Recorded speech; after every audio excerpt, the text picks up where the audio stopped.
আমার পাশে যাকে দাঁড়া করিয়েছি তাকে চিনেন নাকি না? আপনারা তাকে ভাই ডাকেন নাকি আঙ্কেল ডাকেন ওটাও জানি না। ভাই বলছি, আপনাদের বক্কর ভাইয়া। ও আমাকে অনুরোধ করেছে যে এখানে আপনারা দেখা করতে চেয়েছেন, ওই জন্য আমি এখানে উপস্থিত হয়েছি আপনাদের সাথে কথা বলার জন্য। আপনারা এখানে যারা যারা আছেন, আমি আপনাদেরকে একটা ছোট গল্প শোনাতে চাই। আপনাদের এখন যা বয়স, আমার ঠিক সামনে যিনি আছেন, আপনার বয়স কত?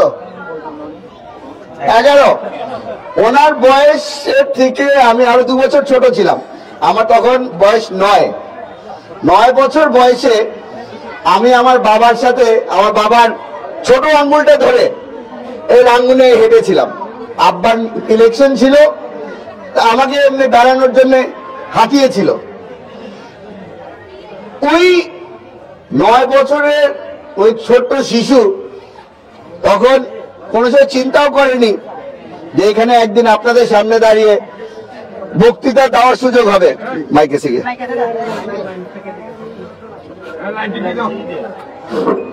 তাও ফেরত আসছে। আমার যখন 9 বছর বয়স, তখন আমি চিন্তা করতে পারিনি যে আপনাদের সামনে একদিন দাঁড়িয়ে বক্তৃতা দিতে হবে, কথা বলতে হবে। কারণ সত্যি করে বলতে এই 9 বছর থেকে আমার এখন বয়স 40 পার হয়ে গেছে। কেমনে করে যে এত তাড়াতাড়ি বুড়া হয়ে গেলাম বুঝতে পারলাম না। এখনো মাঝে মাঝে চোখ বন্ধ করলে মনে হয় যে আচ্ছা কালকে কি সকাল ঘুম থেকে উঠে স্কুলে যেতে হবে।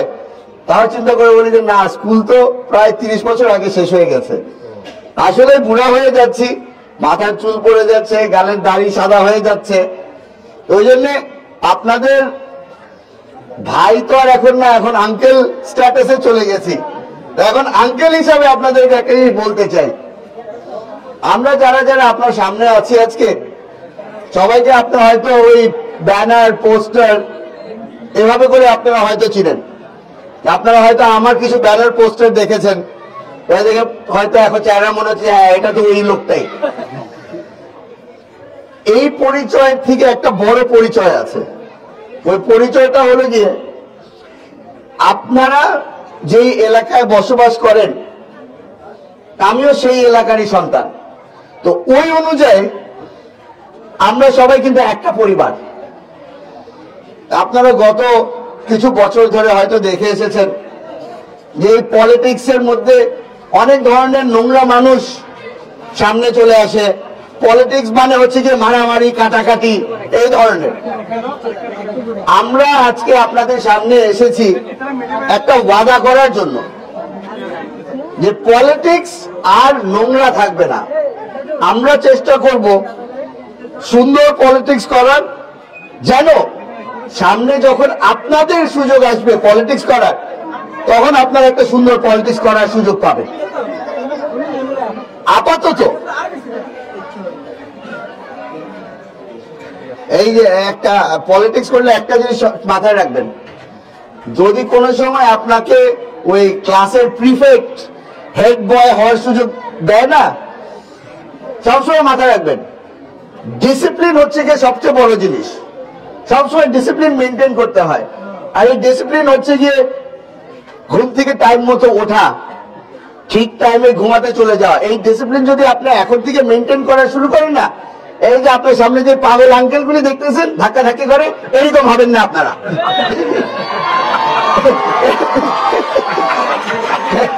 এরা টাইম মতো ঘুমাতে যায় না, টাইম মতো ঘুমের থেকে উঠে না। আপনাদেরকে যেটা বলছিলাম, আপনাদের এখন একটা অনেক বড় সুযোগ হয়ে গেছে। আপনাদেরকে সবাই ছোট মনে করে যে আপনারা এখনো অনেক ইয়াং, তা আপনাদের সাথে ওরকম সিরিয়াস আলাপ করা উচিত না।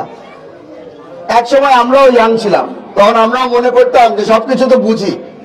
আসলে হয়তো সবকিছু বুঝতাম না, কিন্তু অনেক কিছুই বুঝতাম। ওই জন্য আপনাদেরকে আজকে আমি ছোট হিসাবে বলছি না। এখানে পিছনে যারা দাঁড়িয়ে আছে, আপনারা এখন টিনেজার, ইয়াং অ্যাডাল্ট, জেন জি, আপনারাই।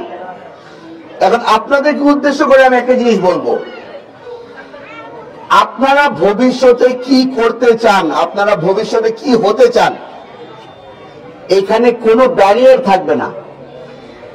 যত বড় স্বপ্ন দেখতে চান দেখেন, এই স্বপ্নকে বাস্তবায়ন করার দায়িত্ব আমরা নিচ্ছি।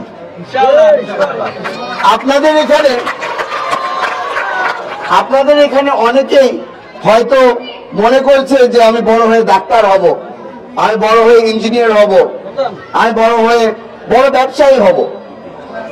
আমি আপনাদেরকে অনুরোধ করব যে এই যে ডাক্তার, ইঞ্জিনিয়ার, ব্যবসায়ী, খালি এগুলো চিন্তা করবেন না। আমরা সুযোগ করে দিতে চাই ভবিষ্যতে এই ছেলেরা, তোমাদের উদ্দেশ্যে একটা কথা বলবো। সবাই মনে করে যে বাংলাদেশে এই মেন্স টিম হচ্ছে গিয়ে সবচেয়ে সেরা, বাংলাদেশে men's cricket team, men's football team, মেয়েরা অনেক দূর এগিয়ে আছে। বাংলাদেশ, আমি সত্যি করে বলি, যেই জামানায় তামিম ইকবাল ক্রিকেটার ছিল, আমি বাংলাদেশ মেন্স ক্রিকেট টিমের ভক্ত ছিলাম। তবে আপনারা দেখেছেন, আপনারা খেয়াল করেছেন, Bangladesh women's cricket team top 5 এর মধ্যে আসে। আজকে বাংলাদেশ উইমেন্স ক্রিকেট টিম সবচেয়ে সেরা। আপনাদেরকে ওই জন্যই অনুরোধ করব, আপনারা যে স্বপ্ন দেখছেন, খালি পড়াশোনার দিকে ধ্যান দিলে হবে না, স্পোর্টসের দিকেও ধ্যান দিবেন। আপনারা এখানে অনেকেই আছে যাদেরকে হয়তো বলা হচ্ছে যে আপনারা তো মেয়ে মানুষ, ফুটবল খেলার সুযোগ হবে না আপনাদের, ক্রিকেট খেলার সুযোগ হবে না।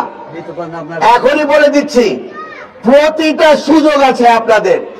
আপনাদের স্বপ্ন যেটাই হোক না কেন, আমরা আপনাদের সহযোগিতা করব। আপনারা যা হতে চান আমরা বাস্তবায়ন করব। আমাদের এখানে আলহামদুলিল্লাহ রাঙ্গুনিয়ার ব্রেইন পাওয়ার কিন্তু অনেক হাই।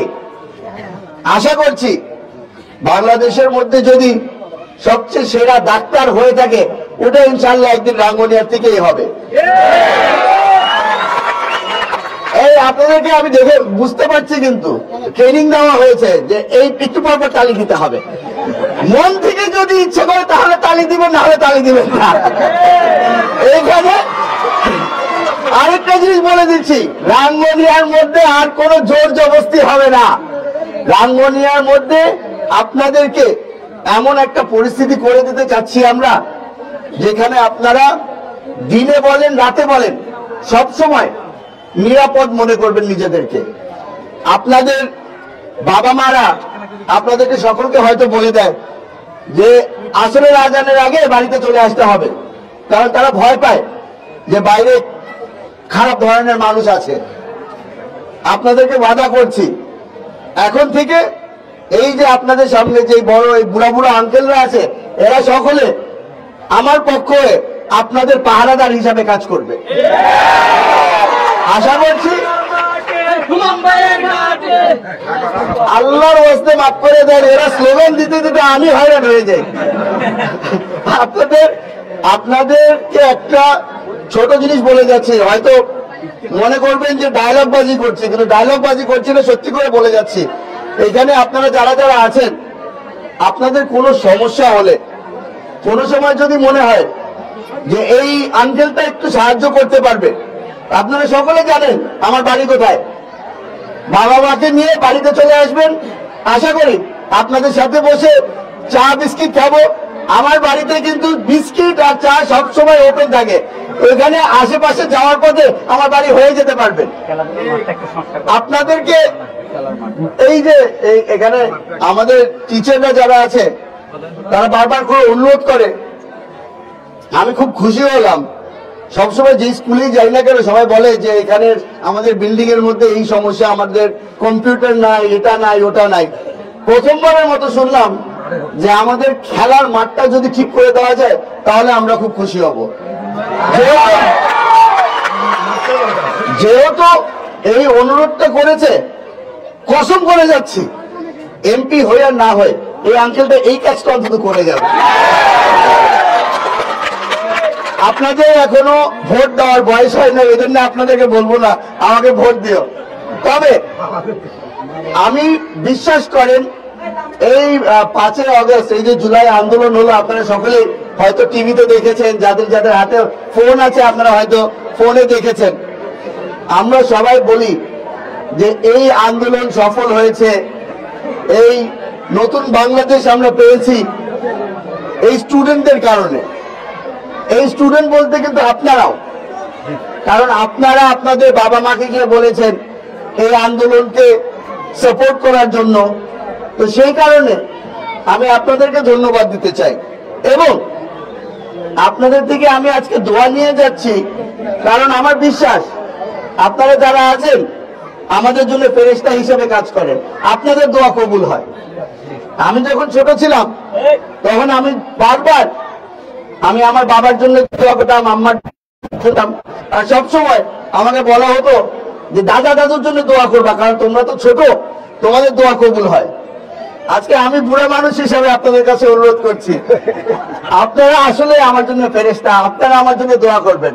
আর আবারও বলছি, আপনারা যদি কোনো সময় মনে করেন এই আঙ্কেল কিছু করতে পারবে আপনাদের জন্য, বাবা মাকে নিয়ে বাড়িতে চলে আসবেন, ইনশাআল্লাহ যত ক্ষমতা আছে আমি করবো। আসসালামু আলাইকুম।